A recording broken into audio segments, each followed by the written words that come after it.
여기 나가봐. 그것도 틀리고 나을 것 같은데. 자, 우리가 저기 써있는 대로 주제통합 5강부터 한번 보도록 하겠습니다. 이번 주는 약간 의외라고 할 수 있었던 것이 답들을 빨리 보낸 사람도 있고요. 좀 신기했어요. 파일을 보냈습니다. 그러니까요. 아, 저 몇 분이었죠? 정확히 기억이 안 나는데 비슷하게 보냈어요. 하수에 그랬던 것 같아요. 네, 그런데 사실은 현서가 이 마지막 부분을 오늘 보냈기 때문에 아, 뭐야? 사실은 도전치가 7. 사실은 다경이가 제일 잘했다라고 말씀드리겠습니다. 마감 시한을 떠나서 공부를 열심히 하는 우리 황다경 학생 축하드리겠습니다. 앞으로 발전할 거라고 생각을 합니다. 그런 의미에서 박수 한번. 정말 박수 한 번 쳤네요. 그럼 나도 한 번. 나 여기 못 있겠어. 자, 좀. 자, 주제통합 5강입니다. 네, 어쨌든 문제들은 한 명 빼고는 지금 다 풀어온 것이기 때문에 왠지 풀었대요. 여기 있는 사람 중에서요. 안 풀었다는 거죠. 아이고.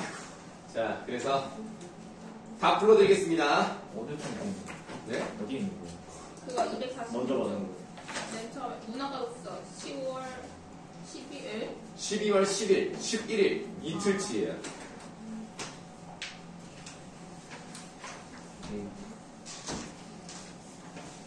구현지 숙제 했습니까? 했냐고 대답을 해. 했어요. 친구는 우와, 자. 이거 생겼다. 딴소리 하지 말고 빨리 앉아라. 교재는 가지고 왔냐? 네. 그럼 하겠습니다. 1번에 1번, 2번에 1번, 3번에 2번, 4번에 3번입니다. 어렵지 않죠? 이거 2번 진짜 생일은 아는 사람은 그냥 맞출 수 있는 거예요? 어, 문교재. 그래서 알았어. 이거 한판이랑 한식 장면이랑 그냥 실전 맛이야. 어차피. 무항산 무항신. 아 뒷반에 있었니? 아니, 자, 다음 넘어가도록 하겠습니다. 주제통합 6강입니다. 1번에다 2번, 2번에 5번, 3번에 4번, 4번에 2번이고요. 자, 이제 5번만 좀 설명을 드리도록 하겠습니다. 적절하지 않은 것을 골라보라고 했는데요. 우리가 이제 가문단위는 총합주의가 나와요. 총합주의라는 것은 사람들이 A의 후생이 있고 B의 후생이 있으면 어떤 것을 선택을 해야 되는가. 그러면 그 총합과 관련된 당사자 모두의 후생이, 그러니까 이익이 가장 좋은 쪽으로 가야 된다라는 얘기입니다. 그러면 이렇게 계산할 수 있다는 것은 어느 정도는 정량적으로 가치를 매길 수 있다 이렇게 얘기할 수가 있는 건데, 만약에 쾌락이 30이다 근데 어떤 쾌락은 100이다 그럼 100을 선택해야 된다 라는 것이 바로 총합주의의 기본 입장이라고 보시면 되겠습니다. 근데 그거에 대해서 현대 공리주의자들은 뭐라고 얘기하냐면 수학 공식처럼 정확하게 계산할 수 있는 것은 아니다 이렇게 얘기를 하고 있습니다.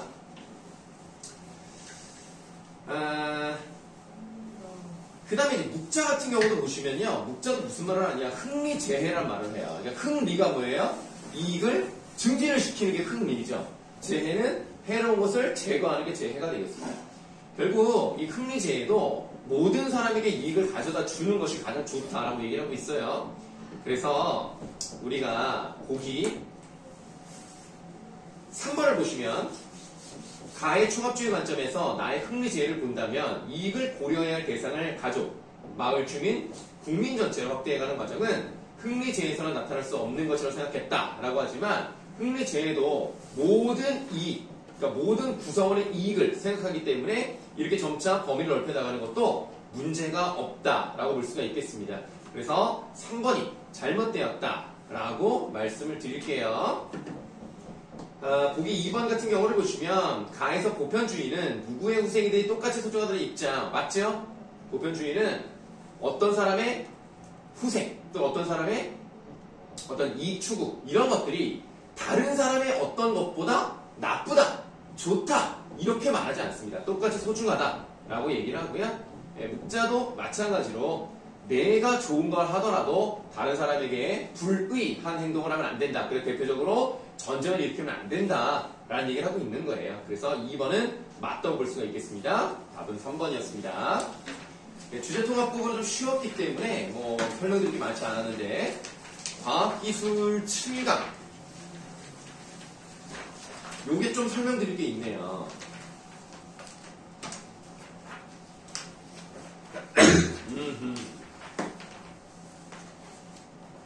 어허,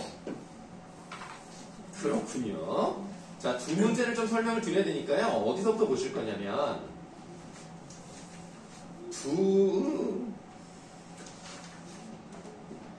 첫 번째 문단부터 봐야 되겠네요. 자, 첫 번째 문단에 세 번째 줄을 보시면 점도가 나와 있습니다. 점도라는 말에다가 네모를 한번 쳐보도록 하지요. 그럼 점도라는 것은 뭐냐? 우리가 일반적으로 생각할 때는 그냥 끈끈한 거 이런 걸 많이 생각을 하죠. 근데 끈끈하다는 얘기는 뭐예요? 어떤 방향으로 흘러내려갈 때 빠르게 흘러내려가지 않고 느리게 흘러가게 만드는 그런 성질이 있기 때문에 한쪽으로 흘러가는 그런 방향을 막게 하는 힘이라고 보시면 되겠죠. 그래서 밑줄 하시면 됩니다. 기체, 액체와 같은 유체가 흐를 때 흐름에 저항하는 성질이 바로 점도입니다. 그러니까 기체에도 점도가 있을 수 있다라는 얘기예요. 다음 두 번째 문단을 보시겠습니다. 두 번째 문단에서 우리가 쉽게 생각을 하시면 관이 이렇게 있잖아요. 관이 이렇게 있을 때 여기 물이 이렇게 흘러내려간다고 생각을 해보세요. 그러면 아무래도 이 관 바로 요 안쪽 요 내면은 물이 이렇게 붙어서 내려가는 속도가 조금 느려질 수 있죠. 이렇게 붙어서 내려가야 되니까. 근데 그러다 보면은 가운데 있는 가장 정 가운데 있는 이 물의 흐름은 어떤 저항도 받지 않는다고 가정했을 때 얘가 제일 빠른 거예요. 그러니까 이게 요 안쪽으로 가면 갈수록 속도는 느려진다 라는 기본 개념만 가지고 계시면 되겠습니다. 그랬을 때 지금 내가 했던 말이 두 번째 문단의 네 번째 줄에 나와 있어요. 이때 라고 되어 있는 부분이 보이시죠? 이때 흐름의 속도는 관의 중심부로 갈수록 빨라지고 원통의 중심에서 가장 빠른 속력을 보입니다. 뭐 어렵지 않습니다. 이런 흐름을 층이라고 하는데요. 이를 이론적으로 취급할 때는 가상적인 중심 원통으로 구성된 액체에서 각 원통들이 이러한 충돌의 속도 차에 의해 힘을 받게 되는데 이를 전단응력이라고 합니다. 좀 이런 새로운 단어가 나왔으니까 한번 여기다 써볼게요. 자, 그런데 유체 흐름을 구성하는 중심 원통에 따라 속도 차이가 나는데 전단응력은 이러한 속도 차이의 기울기인 전단율에 비례한대요. 그러니까 전단율이 일단은 속도 차이의 기울기인데 그 전단율에 비례한다는 것은 전단율이 커지면 커질수록 전단응력도 커진다라는 얘기죠.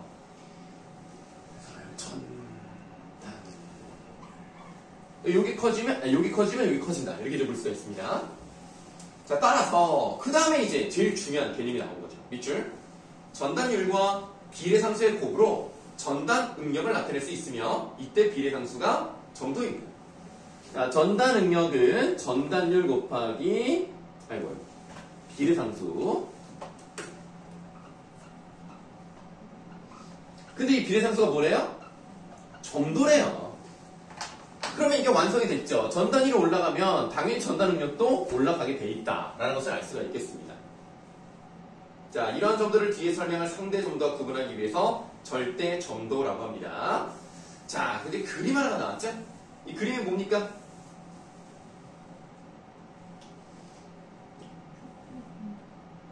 투명 모세관. 오스트발트 점도계죠. 문제를 풀었을 텐데 너무 일찍 풀었나? 아니, 그냥 오스트발트 점도계입니다. 뭐 안 푼 사람이야 뭐 어쩔 수 없는 것이고. 뭐 뭘 알겠어요. 그냥 까만 건 글씨고 하얀 건 종이지 뭐. 내용을 알겠어 뭘. 자, 이게 오스트발트 점도계인데요. 이게 바로 상대 점도를 구하는 겁니다. 그러니까 우리가 절대적인 것과 상대적인 것의 차이점은 다 알고 계시잖아요. 절대적이라는 것은 정말 개가 어떤 정도를 가지고 있는가를 절대값으로 이제 나타낸 것이고 상대는 뭐 10의 점도를 가지고 있는 애랑 11의 점도를 가지고 있는 애랑 11이 조금 더 끈끈하다. 뭐 이런 생각을 하시면 되는 거죠. 그래서 비교하기 위해서 만들어낸 점도계가 바로 오스트발트 점도계입니다. 자, 그래서 지금 보고 계시는 페이지 맨 밑에 마지막 5글자부터 읽어보도록 할게요. 오스트발트 다음 쪽 점도계에서는 다른 두 액체 1과 2에 자, 그 다음에 무슨 희한한 수식 같은 게 나왔잖아요. 그러니까 이런 것들은 좀 밑줄 좀 치면서 갑시다. 절대 점도의 B는 그 다음에 읽을 수 있는 사람. 뭐야, N 아니었어. N 아닌데. 네, 아니에요. 네, N이 아닌데. 뭐, 아니. 네. 몰라서 물어보는 거였어요. 네. 못 찾겠더라고. 그래서 그냥 N이라고 읽을게요. 자, N1. 그 다음에 N2. 아니, 그 검색 자체를 어떻게 해야 돼? 밀도에 어쨌든 절대 점도를 치면 나오나?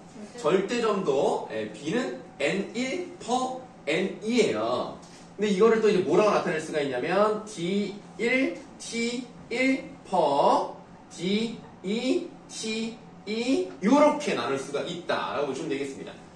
그럼 이것을 비교, 이게 절대 점도의 비율은 이것으로 나눈 것과 같은 것이다 라는 얘기예요. 자, 그러면 저 D와 T가 뭔지 알아야 되겠죠. 밑줄. 여기서 D는 액체 밀도이고요. T는 그림의 두 기준선의 거리만큼 액체가 흘러내리는데 걸린 시간입니다. 자, D는 밀도, T는 시간. 한마디로 밀도와 시간을 곱한 것끼리 이렇게 나누면 절대점도의 B가 나온다. 아시겠습니까? 자, 그러면 지금 우리가 요걸 에타야? 그리스 문자요. 에타는 약간 저기 아니에요? 게시물 에브리타임이요? 자, 뭐 어쨌든 간에 그러면 우리가 이제 보세요. 뭐 블라블라 뭐 나오고 그 다음 문단에 한편 점도가 아주 큰 액체들의 경우는 모세관을 통해 흐르기 어렵기 때문에 오스트발트 점도계로 점도를 측정할 수가 없습니다. 그러니까 어느 정도, 그러니까 너무 끈끈해서 아예 붙어버리는 정도면 잴 수가 없죠.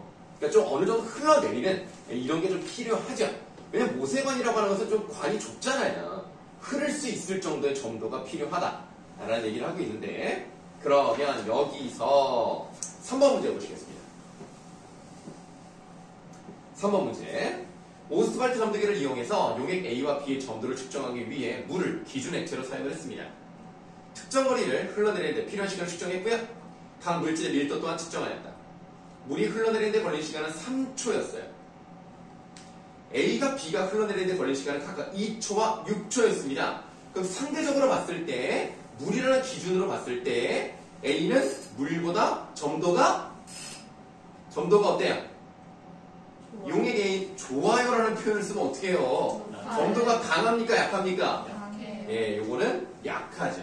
그러니까 더 빨리 흘러내린다는 거고 그 다음에 B는 더 끈끈하다는 얘기죠. 그러니까 더 늦게 흘러내렸다. 그래서 기준을 둔 물에 비해서 상대적으로 어떤지를 보여줬어요. 그런데 만약에 물 기준으로 하지 않고 각각을 그냥 한번 넣어보는 거예요. 그러니까 얘를 용액 A로 보고 얘를 용액 A로 보면 용액 B로 보면 그럼 이거의 절대점도 B가 나오기 때문에 상대점도가 나올 수 있다. 이렇게 말씀드릴 수 있겠습니다. 자, 그러면 한번 계산을 해보죠. 우리 1번 문제 보세요. A의 밀도가 B의 밀도보다 3배 크다면 절대점도는 서로 같겠군 이라고 얘기를 했습니다. 자, 우리가 지금 밀도는 정확히 몰라요. 그냥 배율만 알 수 있는 거죠. 그런데 시간을 우리가 알 수 있습니다. 자, 시간을 먼저 여기다 대입을 해보죠. 여기다가 2를 넣어요. T1에다가 2를 넣고 T2에다가 6을 넣습니다. 그 다음에 요 놈하고 봤을 때 밀도를 A의 밀도가 B의 밀도가 3배 크다. 그럼 간단하게 3을 넣어요. 얘는 몇을 넣어요? 1을 넣으면 되죠. 그럼 이거 곱하기를 하면 되는 거 아닙니까? 얘도 6이고 얘도 6이니까 절대점수는 같다라고 볼 수가 있는 거죠. 그래서 3번의 답은 1번이 되겠습니다. 그 다음에 보기 3번을 보세요. A와 B보다 점성이 더욱 큰 액체일수록 모세관을 통한 액체의 흐름이 용이해진다. 말이 안 되죠. 더 끈끈하기 때문에 흘러내리지 않습니다. 네, 그럼 모세관이 막혀버릴 수도 있다고요. 그래서 3번의 답은 1번이 되겠습니다. 다음 4번 문제로 바로 가시겠습니다. 보기 보시겠습니다. 온도가 올라가면 기체 분자의 운동 에너지가 증가해요. 오늘 좀 얼굴 좋아 보인다 진짜. 아니 뭐 발랐냐? 아니 그 옷 때문에 화살. 피부가 왜 이렇게 좋아 보이냐? 아니 그렇다니까요? 이상하네. 잘생겨 보인다니까요? 아니 잘생겼다는 얘기는 아니에요. 입꼬리가 엄청. 아니 이런 조커 되는 거 아니에요? 아니 조용해서 생각보다 쉬운다는 시크하려고. 아, 되게 좋아하네. 아니, 희한하네. 오늘 얼굴이 좀 화사해. 야 근데 진짜 얼굴 다 그렇게 잘 입고 다녀. 집중이 시크한 컨셉 유지해야지. 시크한 아, 그런 컨셉. 것은 전혀 없고. 난 이미 알고 있다. 난 잘생긴 걸 알고 있다. 이런 컨셉. 우리 덮밥 먹어. 야, 오늘 자, 끝나고 보겠습니다. 뭐 먹어야 돼? 5시? 5시? 왜냐면 내 수업이 끝나야 돼. 집 갔다 올거든. 야, 문 5시에 밥을 먹어. 야, 밥은 네 수업 끝나고 먹어야지. 야, 4시에 넉넉하네. 먹을까, 4시? 너무 빨라. 저녁. 그냥 점심 먹을 거야. 점심을 이제 점심 안 먹고 먹잖아. 그러니까 안 먹으면 나 그냥 간단하게 편의점에 사 먹으려고 그래. 야 그렇게 먹고 5시에 와. 아, 4시인가? 나 수업이 아니, 2시간에? 너 집에 나 갔다 근데 나 올거 5시 아니죠. 거든. 그냥 여기까지 그래? 어. 니네 뭐 먹기로 했는데? 일단 곱창이요. 저희 저희 뭐? 다음 타임 수업도 한번 더 들어주세요. 아직 안 들어. 다음 시간에요? 다음 타임이 계양고 수업인데? 네. 범위도 다르고 뭘 또 들어? 안 돼. 걔네들 7명이란 말이야. 야, 노트북 빌려줘. 나 있었던 자, 그 다음 4번 문제 보시면 온도가 올라가면 기체 분자의 운동 에너지가 증가하여 기체 분자 간 충돌이 많아집니다. 이건 뭐 솔직히 다 아는 거잖아요. 충돌 후의 무작위로 기체 운동방이 바뀌어요. 기체 분자 간의 충돌 횟수가 증가하게 되면 한쪽 방향으로의 흐름은 어려워집니다. 한쪽 방향으로의 흐름이 어려워진다. 다르게 표현하면 뭡니까?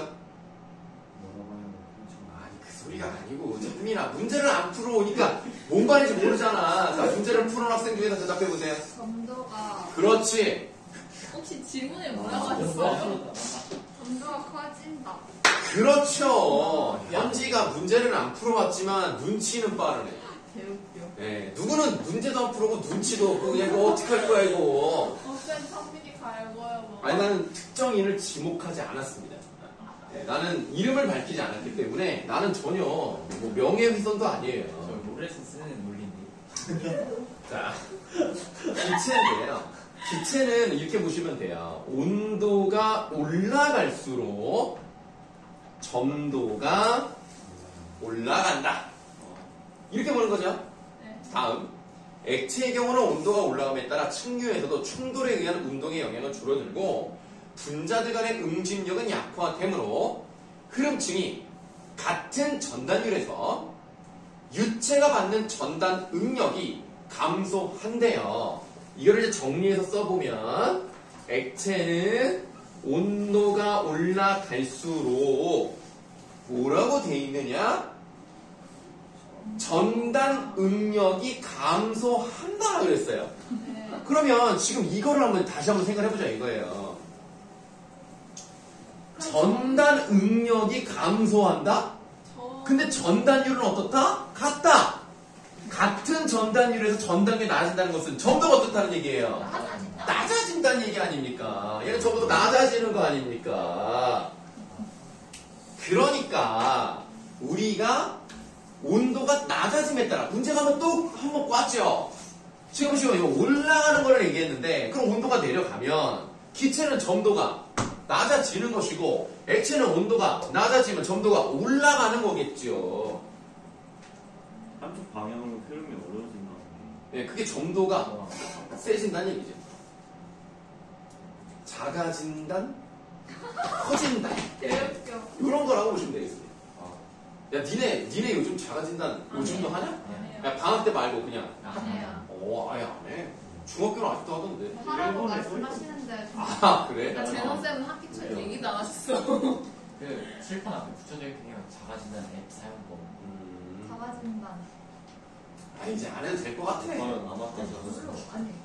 자, 뭐 어쨌든 그래서 4번의 답은 4번이 되겠습니다. 간단하죠? 뭐야? 비밀 얘기했어요. 비밀 얘기를 다 크게 이렇게. 아 진짜 어떡해 현지 못 봐서 이제. 아, 맞아. 현지야. 너 그 윈터 얼마나 하는 거야? 한 달이요. 그러면은 8달만. 2월에는 오는 거야? 네. 2월 4일에는 오는 거야? 2월 4일은 오는 거예요. 그럼 너 설도 없이 그냥 거기 있는 거야? 아니요. 설은 안 하지 않나? 뭐 얼마 하지도 않네. 근데 1월 1일 빼고 다 가요. 그러니까 21일도 가냐고. 토요일 일요일 설날 지난할 때 안 가지 않나? 안 간다. 24일은 가요. 그럼 아예 휴식 시간이 없어? 그냥 네? 자기가 시간. 너는 가서 자는 건 아니지. 에이 거기서는 아, 기숙이 아니라고요? 아니에요. 왜 다른 뜻으로 생각했어? 아니, 내 말은 기숙을 얘기해. 뭐, 부산이 가까워서. 부천이야. 가깝구나. 버스. 야 근데 20 며칠 동안 안 쉬고 그럼 아침에 몇 시까지 가? 청소에 있던데. 아침 8시까지. 8시까지 가야 돼?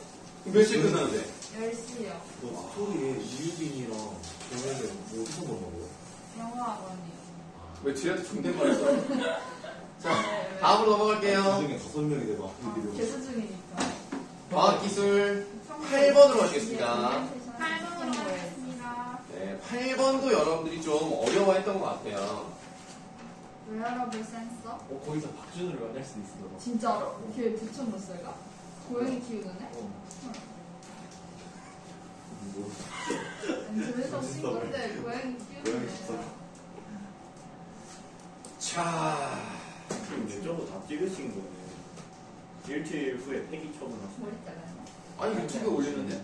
그러니까 올리고 아니, 올리고 뭐 지난주 안 짜는 아니, 거. 유튜브를 계속 올려놔. 아니 선생님의 저장 공간이 아, 내가 저거 지우죠. 진짜. 네. 유튜브에 올렸는데 뭐 굳이 내가 저거 128기가밖에 안 돼요. 안녕하세요. 아니요. 아 이거 자, 그러면 한번 보도록 하겠습니다. 저분들 안 잘려. 선생님 첫- 근데 앞에 거 다 말해주세요. 아, 다 맞으신 거예요. 이따 먹게. 따로 말씀 안 드리는 건 다 맞은 건데. 그래도 나랑 같이 그래도 나랑 상- 불러드려요? 아니에요. 뭐 안 풀어놨으면 답이라도 한번 적어볼래? 알겠습니다. 자, 이거 과학기술 수능 7번을 한번 다시 불러드리도록 할게요. 2023년 수능. 1번의 답은 2번이고요. 2번의 답은 5번이었습니다. 간단하죠? 과학기술 8번으로 가실 건데요. 첫 번째 문단은 보지 않겠습니다. 이걸 강원철에 했습니다. 두 번째 문단을 보실 건데요. 두 번째 문단에서는 세 번째 줄만 한번 보도록 할게요.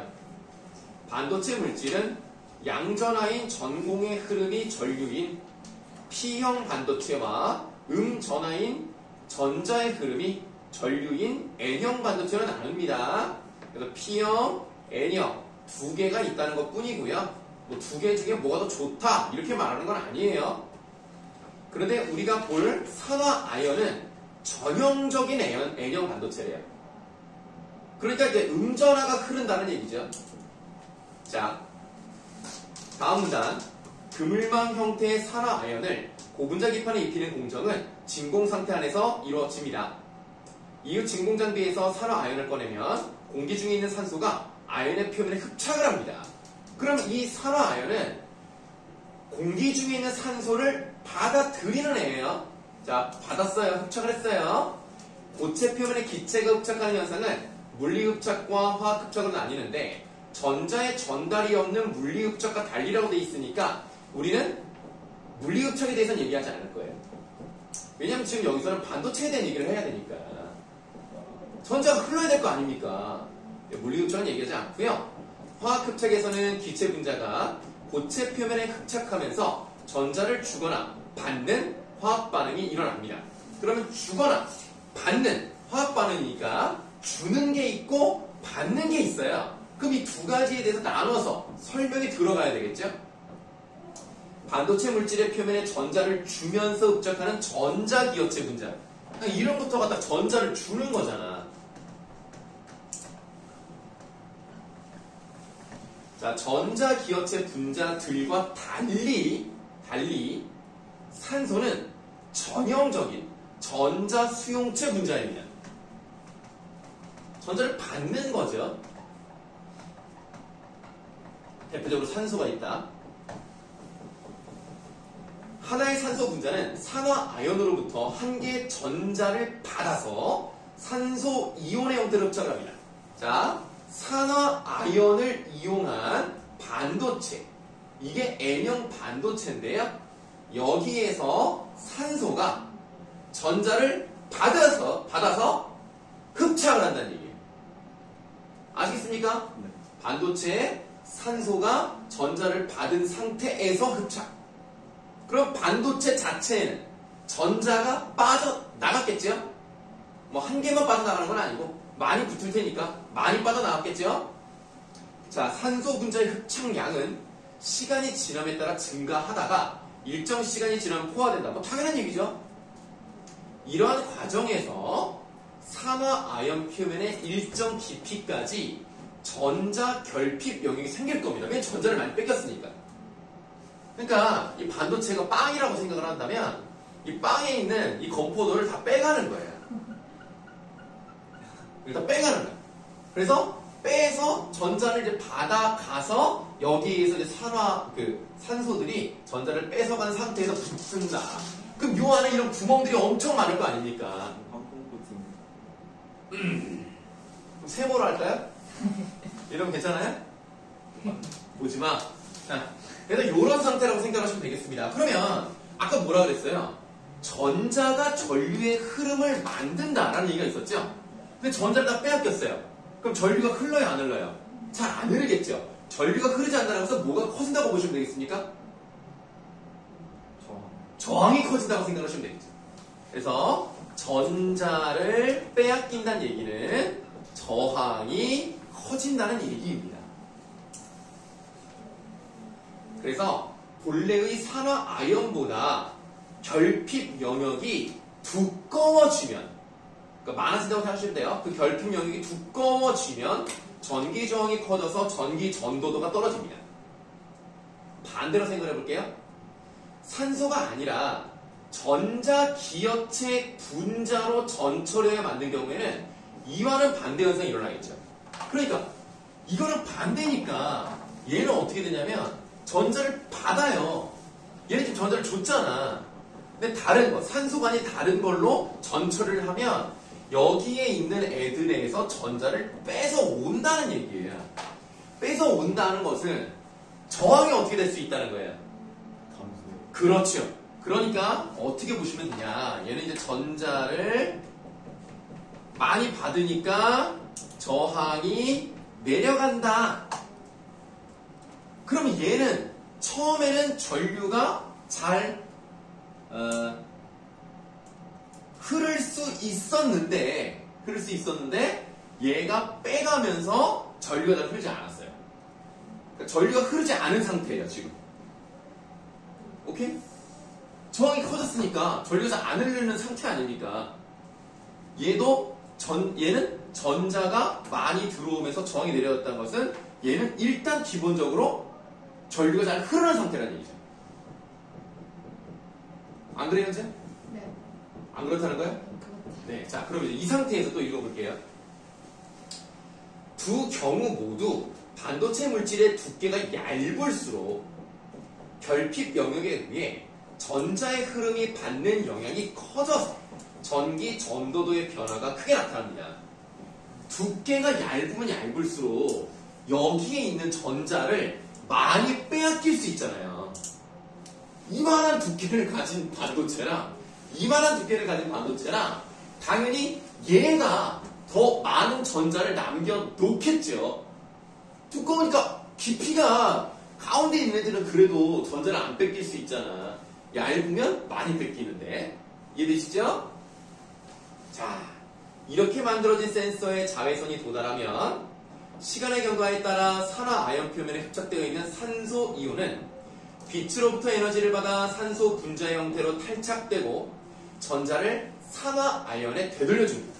자, 이 상태에서 자외선이 조사됩니다. 자외선 뿅 얘도 자외선 뿅 이렇게 조사가 되면 얘는 전자를 잃은 상태였으나 자외선을 쬐면서 여기 있었던 산화이온이 다시 전자를 주기 시작하는 거예요.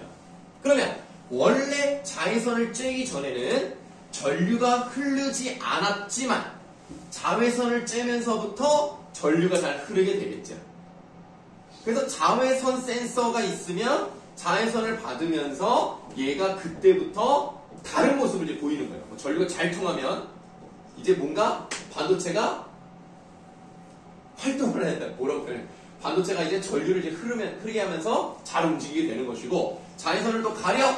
그럼 다시 어떻게 돼요? 전류가 잘 흐르지 않는 이런 상태가 된다는 거죠. 그래서 전류가 흐르지 않은 상태에서 전류가 흐르게 되니까 이 차이를 빨리 인식을 해서 반도체가 작동을 하면 우리가 원하는 것을 할 수 있다라는 얘기예요. 자, 따라서 시간이 지남에 따라 결핍 영역의 두께는 얇아지고 전압이 가해진 두 전극상의 저항이 줄어들어 전류량이 늘어난다. 그렇구만. 자, 일단 기본적인 건 아셨죠? 자, 그럼 이거를 이제 아니 넘어가시면 안 되는데, 어떤 자외선 센서가 좋은지를 알기 위해서 몇 가지 기준이 있습니다. 그 기준이 이제 저 밑에 두 줄짜리. 신축 자외선 센서의 주된 성능 지표는 선택도, 온오프비, 반응 시간, 신축 저항 변화 민감도, 이렇게 네 가지가 있는데요. 선택도는 여러 파장대에 빛이 조사되었을 때 자외선이 출력값의 기현 정도를 말합니다. 우리는 자외선 말고 또 뭐가 있죠? 적외선도 있고, 누가 제일 많이 가시광선도 있고, 비가시 비가시광선? X선? 감마선 감마선? 어디까지 가? 네, 그만하자. 자, 그 다음에 온오프비가 나왔어요. 이게 중요한, 이게 이제 문제 나오는 건데, 온오프비라는 건 뭐냐면 빛이 조사되기 전의 출력값과 빛이 조사된 이후의 전류가 일정하게 유지되는 정상 상태에서의 출력값의 차이의 절대값을 빛이 조사되기 전 출력값으로 나눈 값으로 정의됩니다. 자, 지금 이거를 문제를 이제 풀어오진 않은 학생은 이게 뭔 개소리냐 라는 생각을 할 겁니다. 네. 굉장히 복잡한데요. 빛이 조사되기 전에 출력값이 있지 않겠습니까? 예를 들어서 전자 수용체, 전자 수용체. 전자 수용체 같은 경우는 전자를 뺏긴 상태니까 얘는 전류가 잘 흐르지 않을 거예요. 전류가 흐르지 않았을 때 출력값이 있지 않겠습니까? 자, 빛이 조사되기 전 출력값. 예를 들어서 뭐 10이라고 하죠. 그런데 조사된 이후에 전류가 일정하게 유지되는 정상 상태, 그러니까 일정하게 유지되는 것은 단서만 달았으니까 그냥 전류가 흐른 뒤라고 할게요. 전류가 흐른 뒤 정상 상태 출력값을 10이라고 하죠. 아니 10이란다. 100이라고 하죠. 그러면 출력값의 차이가 있죠. 그럼 차이가 얼마입니까? 원래는 마이너스 90 아닙니까? 그런데 절대값을 씌워요. 그럼 90이 나왔죠.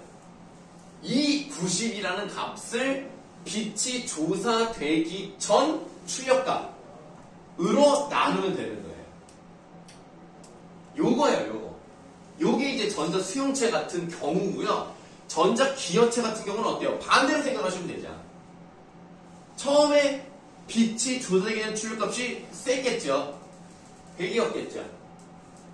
그 다음에 예를 들어서 빛이 조사되면서부터 출력값이 10으로 줄어들 수 있겠죠. 그럼 절대값은 어쨌든 90이죠. 그럼 이걸 뭘로 나누면 100으로 나누면 되는 거예요. 그러니까 전자 수용체냐 전자 기여체냐에 따라서 공식은 같지만 적용값이 다르게 들어가는 거죠. 자, 그러면 계속 읽어보겠습니다. 따라서 온오프미는 센서의 민감도예요.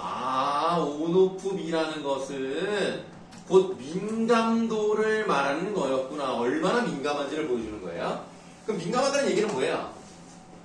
조사되기 전의 값과 조사된 후의 값이 어때야 돼요? 그러니까 당연히 달라야 되는데 차이가 커야 돼요.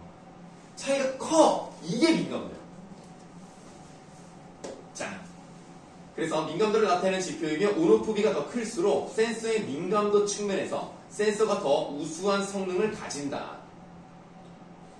다음, 센서의 반응 시간은 신축 자외선 센서가 얼마나 빨리 정상 상태의 출력값인 최대값 혹은 최소값에 도달하는가의 지표로 짧을수록 좋아요. 이거 당연한 얘기죠. 반응 시간은 짧은 게 좋은 거죠. 그래서 반응 시간은 말 그대로 짧은 거예요. 얘가 만약에 빛을 조사를 했을 때 조사되기 전에 출력값이 100이었고 조사된 후에 출력값이 30일 수도 있잖아요. 그럼 민감도는 낮은 거예요. 하지만 이 속도가 0.1초 만에 30으로 내려왔다? 근데 얘는 0.5초 만에 내려갈 수 있잖아요. 그러면 얘가 민감도는 더 좋은 거지만 반응 시간은 느린 거예요. 오케이? 자, 다음. 센서의 반응 시간은 자외선 조사 후 최대 혹은 최소 출력값의 90%에 도달하는 시간으로 정의를 합니다. 왜 100%가 아니라 90으로 가느냐? 이렇게 정상 상태 출력값의 90%에 도달하는 값으로 센서의 반응 시간을 정하는 것은 출력값이 최대값이나 최소값의 점근선의 형태로 수렴하며 라고 돼 있어요. 다 아실 거예요.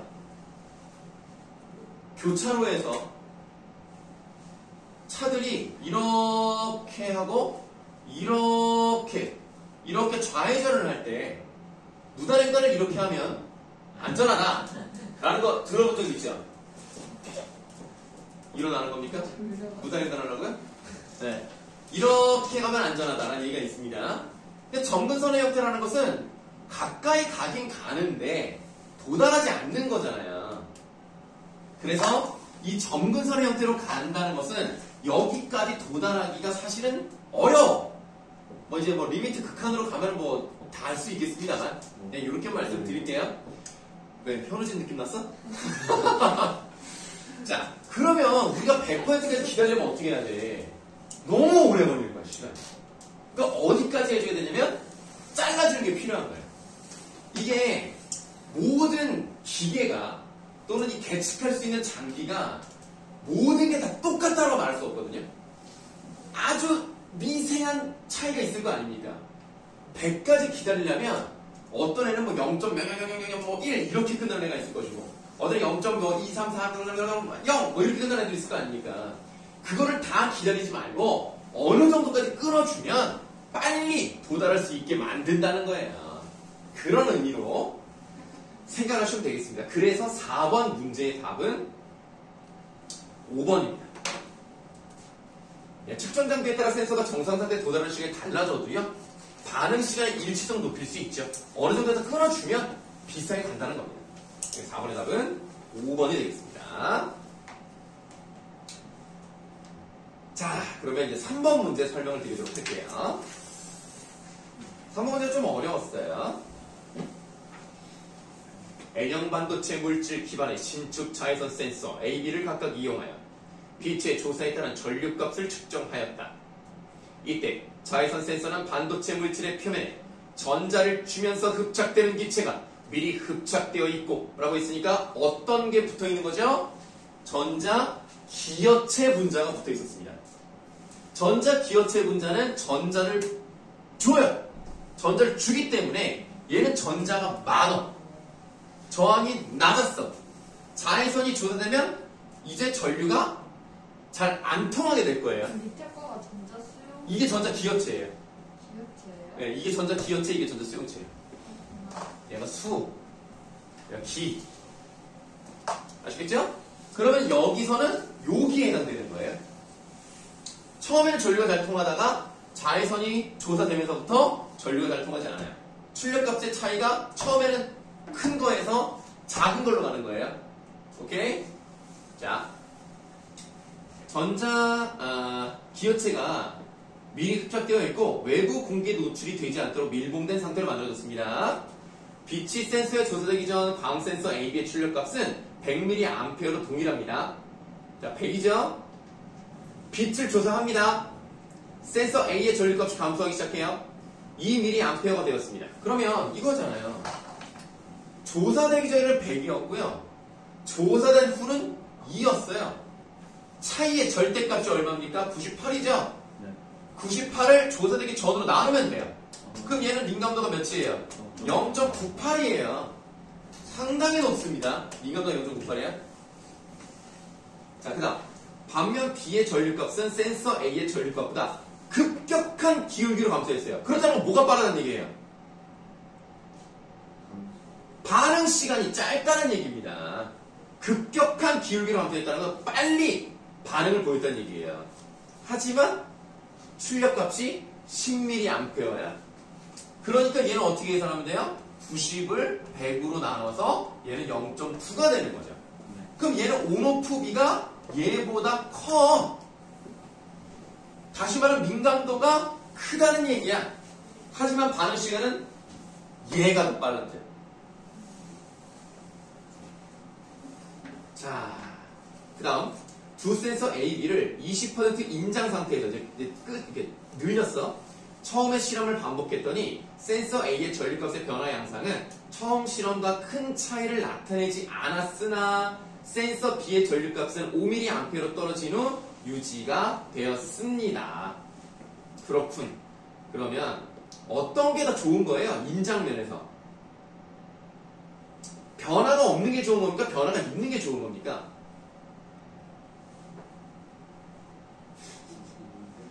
변화가 없는 게 좋은 거죠.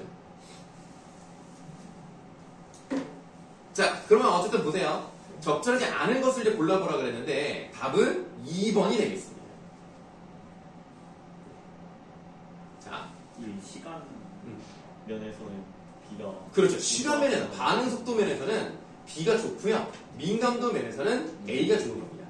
그래서 2번 한번 읽어보시면 센서 B가 센서 A보다 전류값이 더 빠르게 떨어진 것을 봐서 센서 B의 센서 민감도가 아니라 반응 속도가 더 좋았다. 그래서 2번이 틀렸어요.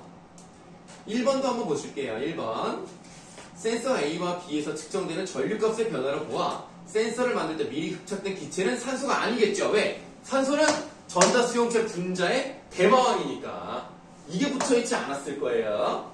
그래서 이 1번은 맞는 겁니다. 자, 그 다음에 이제 뒤에 5번 문제로 가시죠. 이 문제가 나는 제일 어려웠던 것 같아요. 자, 우리나라의 000 연구소는 최근 수십 나노미터의 직경을 가지는 반도체 나노선을 이용한 고성능 자외선 센서를 개발하였는데 이 센서는 이보다 두께가 큰 필름 형태의 반도체 물질을 사용하는 자외선 센서의 성능을 뛰어넘어 주목을 받고 있다. 그러면 성능이 굉장히 좋아졌다는 얘기예요. 반도체 나노선을 이용했더니 그전 거보다 많이 좋다는 얘기예요. 다음 수십 나노미터의 직경을 가진 원통 모양의 반도체를 반도체 나노선이라고 하는데요. 직경이 큰 물체를 나노선으로 만들면 표면적 대 부피의 비가 획기적으로 증가합니다. 이 말을 잘 알았어야 돼요. 표면적 대비 부피의 비가 획기적으로 증가한다는 얘기는 부피가 획기적으로 커진다는 얘기입니까? 표면적이 획기적으로 넓어진다는 얘기입니까? 표면적이 넓어지는 게 좋은 거죠, 여러분들. 반도체가 부피가 커지면 좋을 수가 없죠. 안 그래요? 반도체가 커지는 게 좋은 거예요? 부피는 똑같지만 표면적이 같아야 전자를 받든지 주든지 하는 게 훨씬 좋아지지 않습니까? 이해. 부피가 작을수록 부피는 작아야 좋은 거고요. 유리하다. 표면적은 넓어야 좋은 거죠. 그래야 전자를 기여하든 전자를 수용하든 전자에 영향을 많이 미칠 거 아닙니까? 원래 표면적이 넓어야 뺏길 전자도 받을 전자도 많지 않겠습니까?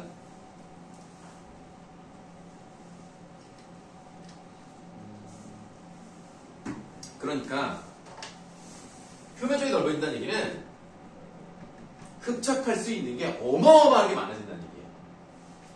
흡착을 많이 할 수 있다는 얘기는 저항의 변화가 어마어마하게 커질 수 있다는 얘기입니다. 엄청 많이 가지고 있다가 쫙 빼내든지 안 가지고 있다가 쫙 끌어당기든지 둘 중에 하나잖아요. 저항 변화가 굉장히 크다는 얘기예요. 그러면 저항 변화가 크다는 얘기는 뭐예요? 민감도가 어떻다는 얘기예요? 굉장하다는 얘기죠. 다시 말하면 온오프 비가 획기적으로 상승한다는 얘기입니다. 이게 제일 중요했다고 봐요. 이 두 번째가. 여기가 해석이 안 되면 문제를 풀 수가 없습니다. 틀렸을 가능성이 갑자기 좀. 아, 그렇습니까? 이런데도 맞췄다. 그러면 뭐 어쨌든 실력으로 보겠습니다. 실력이 없군요. 자, 1번 보기 보시겠습니다. 나노선을 비이용하게 되면 빛 조사에 따른 저항 변화가 기존의 물질보다 상당히 커지기 때문에 온오프 비가 크게 향상된다. 이게 답이죠. 자, 보기 2번 보시겠습니다. N형 반도체보다 P형 반도체의 표면적 대 부피비가 더 크기 때문에 이 얘기는 아예 나오지 않았어요. 이 얘기는 아예 없어. N형, P형 비교한 거 없어. 그러니까 2번은 아니야. 다음 4번. 결핍 영역의 두께는 원통형 반도체 직경에 의존하지 않기 때문에 나노선 기반 자외선 센서는 자외선의 유무에 따른 저항 변화 거의 없겠다. 일단 뒷부분만 봐도 틀렸죠.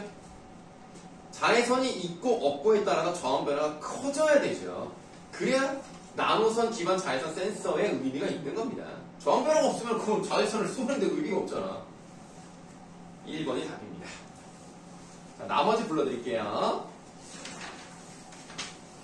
1번에 4, 2번에 3, 3번에 2, 4번에 5, 5번에 1, 6번에 2. 자, 이렇게 독서 답 맞추느라고 벌써 거의 1시간이 돼버렸네요. 자, 그러면 쉬었다가 자도사 답 맞추고 진도 나가도록 하겠습니다. 여러분들 내년에 어떻게 될지 모르겠지만 일단은 독서만 시험에 나올 가능성이 있어요. 그러니까 이런 거를 잘 해놓으시면 되고, 사실 그렇잖아. 학교 선생님들이 100% 문제를 창작하기가 쉽지가 않아요. 어디에 있는 거를 가지고 와서 가공을 해야죠. 어떻게 자기들이 그 모든 분야를 다 합니까? 그러니까 문제를 좀 이렇게 어려운 것들 풀다 보면 이거 한번 본 것 같은데 라는 느낌만 나와도 성공입니다. 쉬는 시간. 자도사가 자도사는요, 그 다음 교재에 있어요. 성탄절 하루 전. 네? 거기도 숙제가 있었어요? 네. 실감 보면서 한 3번 들어갔어요. 있었어요, 구현지 씨.